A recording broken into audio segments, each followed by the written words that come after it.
Hello everyone, কেমন আছো তোমরা সবাই? আমিও খুব ভালো আছি। আর দেখো, আজকে তোমাদের সামনে আবারও একটা নতুন রেসিপি নিয়ে চলে এসেছি আমি। সেই নতুন রেসিপিটি হচ্ছে কাঁচকলার কোপ্তা কারি।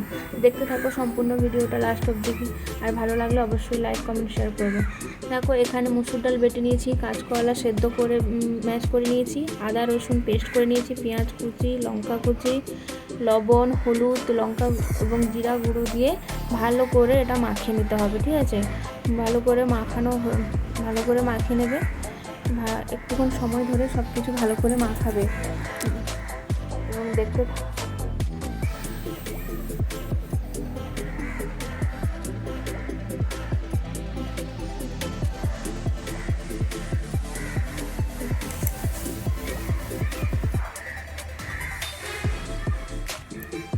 সব কিছু ভালোভাবে মাখানো হয়ে গেছে।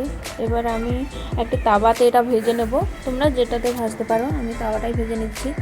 ভালো করে তাওয়াটা গরম করে তেল দিয়ে তাতে সবগুলো যতটা ধরে দেব। প্রথমে এক ব্যাচ ভাজবো ভালো করে। তারপর সবগুলো ভাজা হয়ে গেছে। এবার কড়াইতে তেল দিয়ে আলুগুলোও ভালো করে ভেজে নেব, লাল লাল করে ভালো করে ভেজে নেব। আলুগুলো তুলে নেব।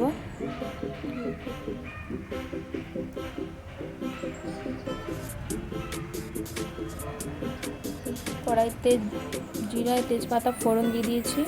এবার বেটে রাখা মশলাটা, পেঁয়াজ, আদা, রসুন এবং কাঁচা লঙ্কা যে পেস্ট করে রেখেছিলাম সেটা দিয়ে দিচ্ছি। তোমরা কাঁচা লঙ্কার পরিবর্তে যে গুঁড়ো লঙ্কাও দিতে পারো, কিন্তু আমি কাঁচা লঙ্কা দিয়ে তরকারিটা বেশি করি, তাই পেস্ট করে রেখেছি। ভালো করে মশলাটা কষিয়ে এবার দিয়ে দিচ্ছি তাতে টমেটো। সব ভালো করে মশলার সঙ্গে ভালো করে কষাতে হবে, যাতে সবার মশলার কাছে কাঁচা গন্ধটা চলে যায়। দেখো, মশলাটা কষে গেছে। এবার আমি তাতে দিয়ে দিচ্ছি লবণ, হলুদ এবং সামান্য লঙ্কার গুঁড়ো দিয়েছি। তোমরা চাইলে দিতেও পারো, নাও দিতে পারো, যেটাতে করতে পারো।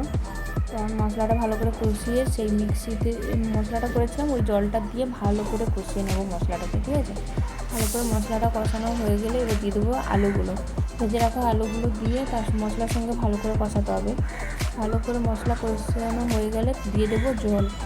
একটু বেশি জলটা দিয়েছি আমি, কারণ আলুটা সেদ্ধ হবে আর সেগুলো দিলে পুরো জলটা, কোপ্তাগুলো দিলে জলটা টেনে নেবে। সেই জন্য জলটা দিয়ে ভালো করে ঢাকা দিয়ে দিয়েছি যাতে আলুগুলো সেদ্ধ হয়ে যায়। তারপর ঝোলটা ফুটে উঠেছে।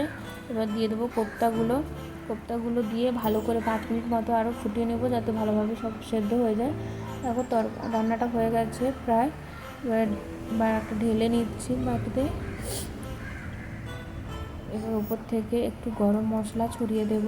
আমি বাড়িতে তৈরি করে রাখি এটা, গরম মশলাটা ভেজে সব কিছু। তো ভালো লাগলে ভিডিওটা লাইক কমেন্ট শেয়ার করবে অবশ্যই।